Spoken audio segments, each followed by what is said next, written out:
பெண்ணினுடைய வேலைகள் நம்ம முதல்ல லிபரல்லாம் என்னன்னு புரிஞ்சுக்கணும்.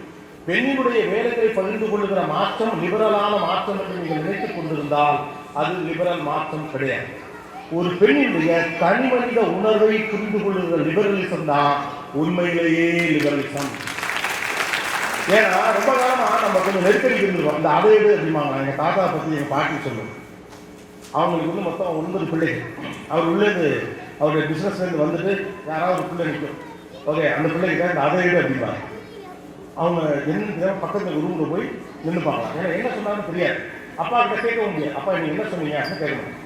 அடுத்து பார்த்தா அப்படி பாப்பாங்க, அது எடுங்க, அது எங்கேயே போயிடுச்சு, அதை எடுன்னு தான் பிள்ளைங்க சொல்லுவாங்க. அதுவும் ஓடி போய் அந்த ரூமுக்கு இதுதான் ஒரு அக்கா அங்கே உள்ள நிற்கும். கடைசியில் பார்த்தா 6 பிள்ளை உள்ள நிற்கும். இவர் சட்டையை கழட்டிட்டு இந்த அதை எடு. அப்புறம் கடைசியில் பார்த்தா அவங்க ஒய்ஃபு எங்கள் பாட்டி வருவாங்க. அது ஒரு பெரிய வீடு.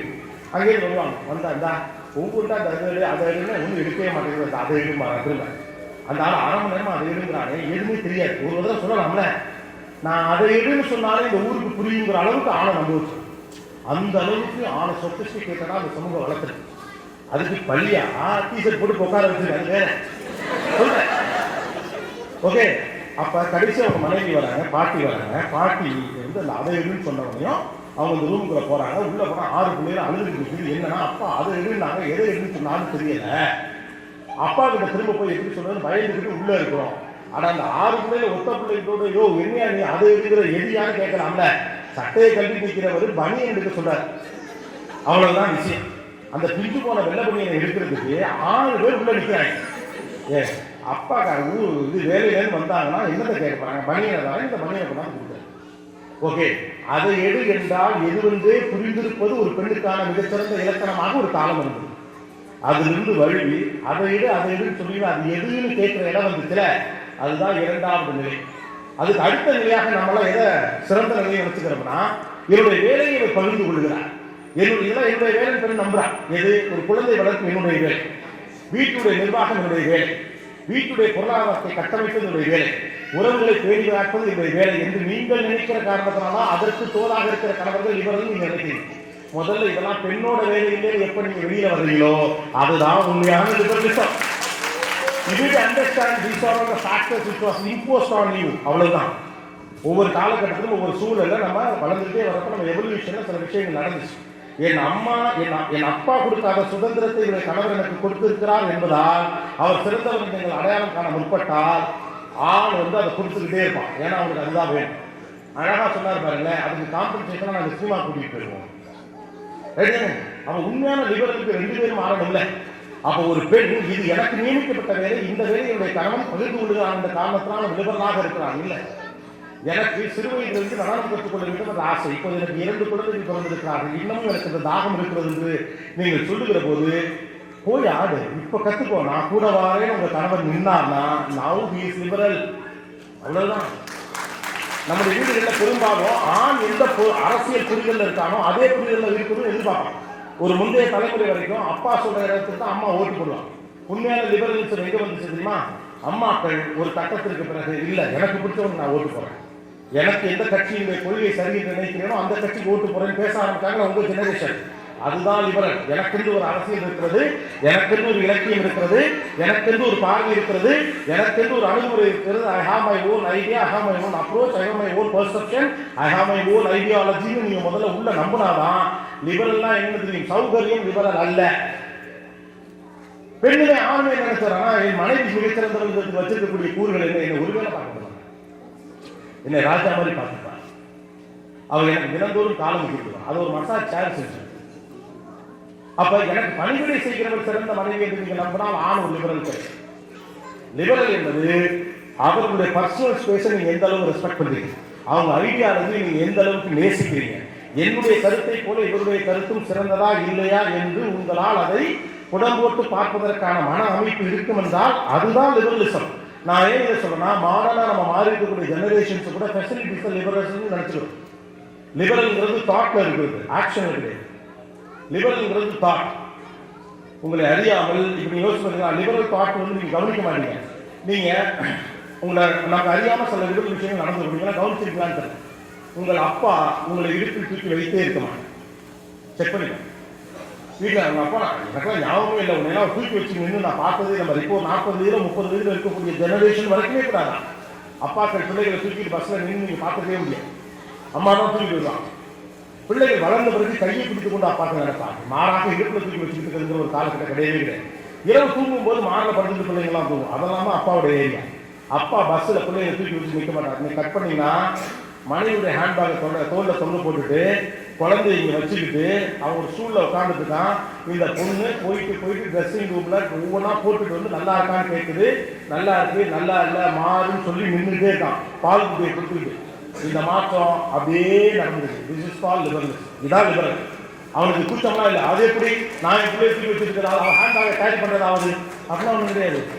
இது இஸ் அண்டர்ஸ்டாண்டிங், அவ்வளோதான். லிபரல்ங்கிறது ஃபெசிலிட்டி இல்லை, it is a thought process. இங்கே என்ன ஒரு சௌகரியம் இருக்கு பெண்களுக்கு அப்படின்னா, புலம்பெயர்ந்து வருகிற போது ஆணுடைய அதிகாரம் பறிக்கப்படுவதில் ஒரு சின்ன மகிழ்ச்சி இருக்கா. ஆணுடைய நான் பேசினாலும் நான் ரூடா இருக்கேன் அப்படின்னு யாரும் நினைக்க வேண்டாம். என்ன ஒரு பெரிய பிரச்சனைனா, சில நேரம் நான் பேசல கொஞ்சம் என்ன சொல்லி தாக்கலா முடியும். எப்போதுமே இந்த அப்போ கைத்தட்டு நான் பேச மாட்டேன். அப்போ தப்பா தெரிஞ்சாலும் அப்புறமா வீட்டுக்கு போய் மல்லாக்கப்பட்டு ரிட்டத்தை பார்த்து யோசிக்கிறப்ப தம்பி சரியா தான் சொல்லான்னு தோணும் இல்லையா. I should not talk for you people just அப்ரிசியேஷனுக்கோ பாராட்டுக்கோ நான் பேச முடியாது. இந்த இடம் நீங்கள் எனக்கு கொடுத்த இடம், இந்த இடத்துல இருந்து சரி எது தவறுதுன்னு எனக்கு ஒன்று புரிஞ்சிருக்குன்னா அதை வந்து நான் ஷேர் பண்ணுறேன். கொஞ்சம் ஐயா தட் லிபர்ட்டி, நான் அதில் லிபரலாக இருக்கும்னு நினைக்கிறேன். ஸோ ஒரு ஆணுடைய அதிகாரத்திலிருந்து அவனை வெளியே எடுத்துட்டாலே அவனுடைய கட்டுப்பாட்டுக்கு வந்துடுவான்னு நம்ம நினைக்காங்க. அதனால பெண்களுக்கு நிறைய பேருக்கு இங்கே வந்தவொடனே ஆண் வந்து நல்லா மாறி இருக்கான்னு சொல்றதை பாருங்க, நிறைய பெண்கள் தான் உட்காங்க. ஆண் நல்லபடியாக மாறி இருக்காங்க மெனக்கெட்டு சொன்னா தான் அவங்க சொல்ல ட்ரை பண்ணாங்க.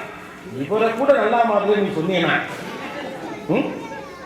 ஏன்னா ஆணுடைய அதிகாரம் குலத்தில் இருந்து அவனை பிரித்தெடுத்து விட்டாலேயே ஆண் வந்து இவருடைய கட்டுப்பாட்டுக்குள் வந்து விடுவார். தப்பு. ஆண் அதிகாரத்தில் இருக்கும் போதும் உங்கள் கருத்துக்கு செவிமடுத்தால்தான் அவன் லிபரல். அவன் அதிகாரத்தை பிடுங்கிய பிறகு அவன் உங்கள் கருத்துக்கு செவிமடுத்தால் அது லிபரல் அல்ல. Don't get confuse. நம்ம எல்லாருக்கும் ஒரு டெஃபினேஷன்ஸ்ல குழம்பிட்டு இதை நான் உங்களுக்கு அழுத்தமா சொல்றேன். இந்த ஜெனரேஷன் தான் இந்த டெஃபினேஷன்ஸை கரெக்டா புரிஞ்சுக்கணும். இதுக்கு முன்னால் வரைக்கும் ஒரு அண்டர்ஸ்டாண்டிங்கே போயிட்டே இருந்தது. Ticket template. But this is a new generation, fast rapid changing generation. இதுதான். அப்ப நம்ம பிள்ளைகளுக்கு நம்ம சொல்ல போற தத்துவங்கள் என்னவாக இருக்க போகிறது கம்ப்ளீட்டா நியூ வேர்ல்டோட தத்துவம். புதிய உலகின் தத்துவங்களை அடுத்த தலைமுறைக்கு கொண்டு சேர்க்க வேண்டிய இடத்தில் இருக்கக்கூடிய நமக்கு அது குறித்த தெளிவான புரிதல் இருக்கணும். அவனுடைய அதிகாரத்திலிருந்தும் அவனுடைய சூழலிலும் அவனை பிரித்தெடுத்து விட்டு அவன் என் சொல் பேச்சு கேட்கிறான் என்பதால் அவன் லிபரலா மாறிட்டான் அர்த்தம். உள்ளுக்குள்ள அந்த கிரட்ஜ் இருந்துச்சுன்னா அவனுக்கு இந்த நேரம் மட்டும் எங்க அக்காக்காரி பக்கத்துல இருந்தா ஆடுவாளா அப்படின்னு தோணுனாலே அவன் லிபரல் ஆகவே. அதிகாரத்திலிருந்து அவளை பிடிங்கி பெண் ஆண் ரொம்ப காலமாக நம்புறான்னா இவளை அவனுடைய பிள்ளத்திலிருந்து பிடிங்கி விட்டா என்னுடைய கட்டுப்பாட்டுக்குள் கொண்டு வரலாம் அப்படின்னு நினைச்சான். பக்கத்து ஊர்ல கிராமத்துல அல்லது டவுன்ல இருந்த ஒரு பிள்ளைய 35 கிலோமீட்டர் தள்ளி வேறொரு டவுன்ல கட்டி கொடுக்குறப்போ அவன் அங்கே பிள்ளைங்க இதான் உன் வீடு நான் வச்சேன்.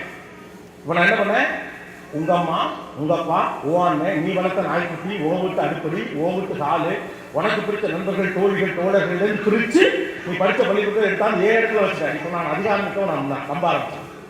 அதுவே ஒரு ஓசாந்தி தான், உண்மை அது கிடையாது. ஆனா நடந்தது என்னவான்னு யோசிப்பாரு. வேரோடு பிடிங்கி வேறொரு இடத்தில் நட்டாலும் பெண் வளர ஆரம்பிச்சான். ஆணுக்கு அப்ப புரிஞ்சிச்சு அவள் குலத்திலிருந்து பிடுங்குவதால் அவளுடைய ஆட்டிடியூட பிடுங்க முடியாதுன்னு ஆண் நம்பிட்டான். அதனால அம்மா பிள்ளைகளாம் மாறினாங்க. அவங்களுக்கு நீங்க கவனிச்சு பாருங்க, ஆண் அந்த இடத்துக்கு வச்சு ஆனால முடியுமா? வேரோடு பிடுங்கி நட்டாலும் ஒரு பெண்ணால் வேறொரு இடத்தில் வளர முடியும். அவள் வந்து வாழ்கிற வீடு வேறு, அங்க இருக்கக்கூடிய மாமியார் வேற, நாத்தனார் வேற, கொழுந்தனார் வேற, அந்த வீட்டுல புலங்குற பழக்கமே வேற. எங்க வீட்டுல பிடிக்கல, நாங்க போனோன்னு நீங்க என்ன பண்ணாலும் எங்க வீட்டுல பிடிக்கல, எங்க வீட்டுல பிடிக்கலாமா? அங்க கரண்டி வேற, அன்ன கரண்டி வேற, மீன் குழம்பு வேற, இதுக்கு இந்த சட்டி அதுக்கு அந்த சட்டி, சின்ன சட்டி பெரிய சட்டியில வச்சு, பெரிய சட்டி சின்ன சட்டியில வச்சு, 3 சட்டி ஒரு சட்டியில வச்சு மூடி கரெக்டா வைக்கணுமாங்க. டிஃபன் பாக்ஸ் தொலைச்சா சொத்தே போன மாதிரி கட்டுவாங்க. அப்படி ஒரு குடும்பத்துல வாக்கப்பட்டு 3 குழந்தை 2 நாத்தனார் இருக்கிற வீட்டுல, டஃப்பான மாமியார் இருக்கிற வீட்டுல, சம்பந்தம் இல்லாத ஊர்ல வந்து வாக்கப்பட்டு 6 மாசத்துல அத்தனை பேரை கைக்குள்ள கொண்டாந்து மாமியார் சாரியே வீட்டு சாரியை கையில கொடுத்து மருமகளே உன் பொறுப்புன்னு கையில வாங்கினது இருக்குல்ல, அது அதிகாரம். அப்பதான் நம்மளா அதிகாரத்திலிருந்து பிடிங்கி விட்டால் ஒருவருடைய ஆட்டிடியூட பிடிங்கிற முடியாது. ஆண் புரிஞ்சுட்டான், பெண் என்ன புரிஞ்சுட்டான். அதிகாரத்திலிருந்து பிடிங்கிட்டா பெண் கட்டுப்பாட்டுக்குள் வந்து விடுவான். நான் ரொம்ப காலம் நம்பினான். இப்ப அப்படி நம்பல. அவனுக்கு தெரிஞ்சிச்சு அதிகாரத்திலிருந்து பிடிங்குவதால் ஒரு பெண்ணை இந்த கட்டுப்பாட்டுக்கு கொண்டு வர முடியாது. இவங்க அதிகாரத்திலிருந்து பிடிங்க. எந்த ஒரு மனைவி சென்னையிலிருந்து புள்ளி கூட்டியாந்து தம்பி வச்சிருக்காங்க ஜாக்சன் வீட. என்ன நடந்துச்சு? ஒன்றும் நடக்கல. இங்க வந்து நின்று பேப்ப அப்ப ஒருவரை என்னுடைய குலத்திலிருந்தும் அதிகாரத்திலிருந்து பிடிக்குவதன் வழியாக ஒருவரை என்னுடைய கட்டுப்பாட்டுக்குள் கொண்டு வர முடியும் என்று நினைத்த மைண்ட் இருக்குல்ல, அப்படி கிடையாதுன்னு சிந்திச்சதுதான் லிபரல். அதே ஆணை அவன் அம்மாவிடமிருந்து எடுத்துவிட்டு, அவனுடைய சொத்திடமிருந்து எடுத்துவிட்டு, அவன் அண்ணன் தம்பிகளிலிருந்து தூரம் கொண்டு வந்து விட்டு, அவனுக்கு சம்பந்தம் இல்லாத ஒரு குலத்தில் அவன் என் சொல் பேச்சை கேட்பான் அப்படின்னு நீங்க எப்போ வரைக்கும் நம்புறீங்களோ அப்போ வரைக்கும் லிபரலிசம் ஒத்த விட்டே ஆகவே நீங்க ரியாலிட்டி ஒன்று புரிஞ்சுக்கணும். நம்ம தான் நினைச்சுக்கிறோம் நம்மெல்லாம் மாறும், நம்ம அம்மாக்கள் தான் மாறும், நம்ம அம்மாக்கள் தான் மாறும்.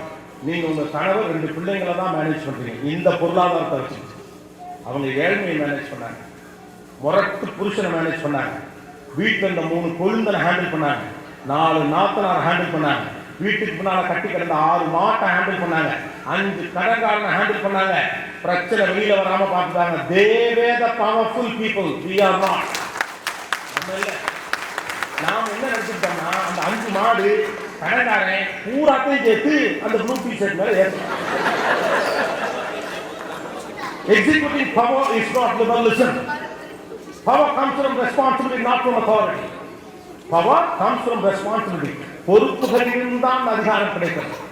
தன்னுடைய சக்தியை வெளிப்படுத்தும் வழியாக அதிகாரம் கிடைக்கிறது. ஆண் நம்பினா தோத்து போனான், அம்மாட்ட தோத்து போனான். அம்மாவால் ஒண்ணுமே செய்ய முடியாது.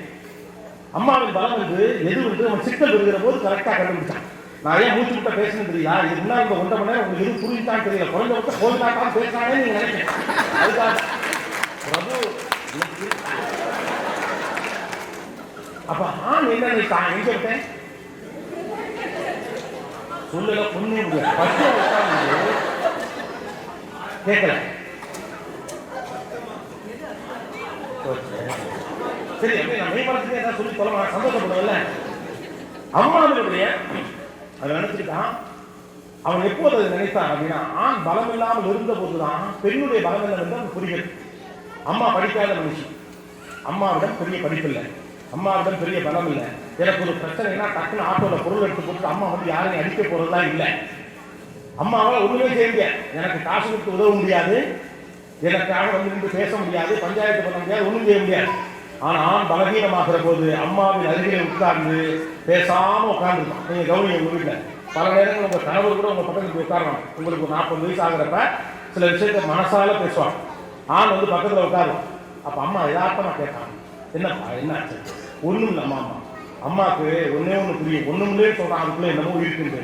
கவலைப்படாத, எல்லாம் சரியாயிடும் அப்படின்னா அம்மா என்ன சொல்றாங்க, கவலைப்படாத எல்லாம் சரியாயிடும். அந்த ஒத்த வார்த்தை 10 யானைக்கு சமம்.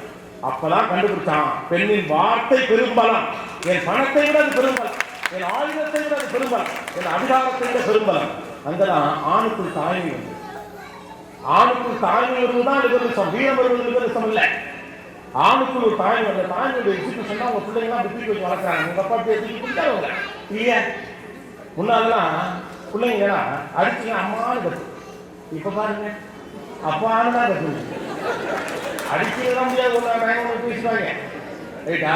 ஏன்னா அவங்க உங்க வீட்டுக்காரா, ஓ ஒன்று இது ஃபோன் பண்ணாங்க, பிள்ளையெல்லாம் ஃபோன் பண்ணி வாங்க. நீங்க தான் பேசவே இல்லையே, காலையில் பண்ணி. அப்ப பலம் என்ன வந்து ஆண் புரிந்து கொண்டதை போல ஒரு பெண் அவனுடைய ஆணை அவனுடைய வேரிலிருந்து பிடுங்குவதன் வழியாக நான் ஆளுகை செய்து முடியாது, வேண்டியது அதான் வேண்டியதே கிடையாது. அவனுடைய அதிகாரத்தில் அவனை பிடுங்குவதால் அவனை ஆளுகை நீங்கள் செய்துவிடவே முடியாது. அவன் மனதில் நீங்கள் ஊடுருவதன் வழியாக மட்டும்தான் அதை செய்துவிட முடியும். See, there are 2 things. Men are animal, women are refined animal அப்படின்னு சொல்லுவாங்க. அதனால ஆண் வந்து எங்க என்ன பேசுறதே படக்கம் பேசிக்கலாம். ஆனா ஸ்ட்ரெயிட் ஃபார்வர்ட் 3 நேரம் பேசிட்டு இருந்த அப்படிமா. சரி, எனக்கு ஒரு ஃப்ரெண்டு இருந்தான், அவங்க ஃப்ரெண்டு சொல்லுவாங்க, ஒருத்தங்க என்னுடைய இன்னொரு நண்பரின் அம்மா இறந்துவிட்டாங்க. அவனுக்கு ஃபோன் பண்ணி எப்படியாவது சொல்லணும், எதிர்பார்க்காத ஒரு மரணம். இவன் ஃபோனை போட்டு மாப்பிள்ளை ஃபோனை பிடிச்சோன்னா கொஞ்சம் பொறுமையாக இருந்தா எப்படி சொல்லணும்னு தெரியல. ஏன்னா அவன் அங்கேருந்து வரணும் இல்லை, அதுக்கேற்ற மாதிரி நம்ம பேசணும்னு சொல்லிட்டு அவன் மாதிரி போன போது அம்மா செத்து போச்சுட்டான். நான் கேட்டேன், என்ன அறிவு இருக்கா, எப்படி யாரா சொல்றதுன்னா, டேய் அவங்க செத்துட்டாங்க, எப்படி செத்த செய்தி சொல்ல தானே புரியுங்க, அதுலேருந்து இருக்கணும் அப்படியா? கேட்கிற ஸ்ட்ரெயிட் மார்க் இருந்தாலும் இங்கித வச்சு இருப்பதெல்லாம் கூட வீரம் என்று நினைத்துக் கொள்வது தான் வீரத்தோட புரியும். ஆனா ஊடுருவல் என்பது அப்படிப்பட்டது கிடையாது. அது அவனுக்கான ஸ்பேஸ் நீங்க கொடுக்கறது இல்லையா தான். ஆண் ஸ்போர்ட்ஸ் போடுறது நல்ல குணம் விடுங்க, ஸ்போர்ட்ஸுக்கு போறதெல்லாம் நல்லதுதான், இல்லாட்டி வேற எங்கேயாவது போய் தொலைவாங்க, அதுக்கு பெட்டர் இல்லை. டைவர்ஷன் தானே, பல ஸ்டேட்ல இருக்கிற வாய்ப்பே இல்லை. கிரவுண்ட் இல்லைன்னா ஃபுல்லா பால் கட்டிட்டு இருக்க பல ஸ்டேட் இருக்கு. இங்க இவ்வளவு கிரவுண்ட் இருக்கு. என் ஹோட்டலே என்னை தங்க வச்சுக்கிறேன், காட்டில் தான் தங்க வச்சுருக்காங்க. இங்கேருந்து கார் ஹோட்டல் வந்துருச்சுனாங்க. அதுக்கப்புறம் 3 மைல் போச்சு உள்ள. எனக்கு முறையா தனியா தங்கியிருக்க பயமே இப்பதான் இருக்கு. அப்படி இருக்கு. அவசரத்துக்கு ஒரு காப்பி கடை கூட இல்லாத ஒரு அவ்வளோ பெரிய ஒரு ஸ்டேட்டுக்கு நீங்க இருக்கீங்க. இப்போ please understand, define yourself. What is liberty, what is understand. போட்டி போடுறது, அதிகாரத்தை பறிப்பதெல்லாம் ஒன்றும் அண்டர்ஸ்டாண்டிங் கிடையாது. அதிகாரமற்று இருப்பதுதான் உலகத்தின் ஆகச்சிறந்த அதிகாரம். அதிகாரமற்று இருப்பதுதான் உலகத்தின் ஆகச்சிறந்த அதிகாரம். இந்த நின்று விளையாடினால இந்த பையன் இவனுக்கு எந்த அதிகாரம் கிடையாது. ஆனா நம்ம உட்கார சொல்லிடணும். அவனுக்கு ஏற்றாறு போல அந்த குடும்பமே அட்ஜஸ்ட் பண்ணும், கோபிநாத்தை அட்ஜஸ்ட் பண்ணுவான். அதிகாரம் அதிகாரமற்று இருப்பதுதான் அதிகாரம். The power is nothing but non-existence of power. அது எப்போ நமக்கு புரியுதோ அப்போ ரியாலிட்டி கொடுத்து. இந்த ஷோக்கு நான் பேசுறது சம்பந்தம் இல்லை. ஆனாலும் இரட்டை குழந்தைகளாக பிறந்து விட்டா திரைக்கதை என்னதான் செய்யணும் வந்ததுக்கு ஏதாவது நானும் பேசணும் இல்லையா? ஒரு டேக்கரை வேணுங்க. ரெண்டாவது, மாற்றத்தை மனிதன் விரும்புவது. அங்க இடத்துல ஆரம்பிச்சேன். ஓகே, மாற்றத்தை மனிதன் விரும்புவதே கிடையாது. அவர்கள் அப்படியே இருக்கிறது தான் ஆசைப்படுகிறார். இன்னை போல இல்லை என்று சொல்லுகிற வார்த்தை தான் எப்போதும் அதிகம் சொல்லப்படுவாங்க. குறிப்பாக பெண் மாறுவது பெரும்பாலும் பிடிக்கும். பெண் மாறுவது பெரும்பாலும் பிடிக்காது. ஆனா நினைச்சு பார்த்தா பெண் மாறலைன்னா என்ன ஆகும் நம்ம யோசிச்சதே கிடையாது. பெண் மாறலைன்னா அந்த உலகம் என்ன? அவள் 8 வயதில் இருந்ததை போலவே 18 வயதில் இருந்தால் நம்ம வீடு என்ன? 8 வயதில் பிள்ளையாக இருக்கிறவள் 18 வயதில் அந்த வீட்டினுடைய 2வது தாயாக மாறிடுவான். ஒரு தம்பியை தங்கச்சி அவ டேக் கேர் பண்ணிடுவான். ஒரு கட்டத்துக்கு மேல உங்க வீட்டுல ஒரு பிள்ளை காலேஜ் படிக்குது, ஒரு பிள்ளை 8ஆம் கிளாஸ் படிக்குது, அம்மாட்டெல்லாம் வந்து பேசிட்டு இருக்க மாட்டான், அக்கா கிட்ட தான் போய் பேசுவான். அவள் 2வது தாயா மாறுவா. மாறாம இருக்கட்டுமா? அது முடிச்சுட்டு அதுக்கடுத்து ஒரு மெச்சூரான கேட்டகரிக்கு வருவா. இன்னொரு வீட்டுக்கு போவா. அங்க போயிட்டு அது மாதிரி ஒவ்வொரு தண்ணி நாமத்து மலையில ரேவதி மோகம் மௌனராமத்தில் அலையிற மாதிரி பாட்டுற மாதிரி பாடிட்டு முடியுமா? அங்க போய் டோட்டலா வேற மாதிரி மாறுவா. மாறுறாளா இல்லையா? நாமளும் நிலாயத்துக்கு போய் குடும்பம் பண்ண புரியலாம் அவங்க அம்மாக்கள்லாம் சொல்லியிருப்பாங்க. அவங்க வீட்டுக்கு வந்து என் பிள்ளையே அப்படி குடும்பம் பண்ணது ஆச்சரியப்படுவாங்க. அப்படியே மாறுவா. சரிதானே? அதுக்கடுத்து அம்மாவான பிறகு அப்படியே மாறுவோம். அது வரைக்கும் எல்லாம் புருஷன் புருஷன் புருஷன் ஐயோ புருஷன் போறாங்க தாங்க. எங்க வீட்டுக்கார அப்படி இருப்பாரு, எங்க வீட்டுக்கார அப்படி இருப்பாரு, ஆள் ஓமத்துக்கு மாதிரி இருப்பாரு, சரத்குமார் மாதிரி ஜிம் பாடி எடுப்பாங்க. அவருக்கு அது பிடிக்காது, அவருக்கு இது பிடிக்கும், அவருக்கு அதான் பிடிக்கும், அவருக்கு இது பிடிக்காது, எப்போ பார்த்தாலும் புருஷன் புருஷன் புருஷன். அதுக்கடுத்து கட் பண்ண ஒரு பிள்ளை வந்து எங்களை தூக்கி ஓரம் வச்சுருவான். தோல்வி முடிச்சு அத்தோட அவன் செத்தான். அவனை அவங்க அம்மா நல்லா வளர்த்துருக்கும். அவனே சாப்பாடு எடுத்து போட்டு சாப்பிடுவான், அவனே பேண்ட் சட்டெல்லாம் போட்டுக்குவான், அவனே ஷூ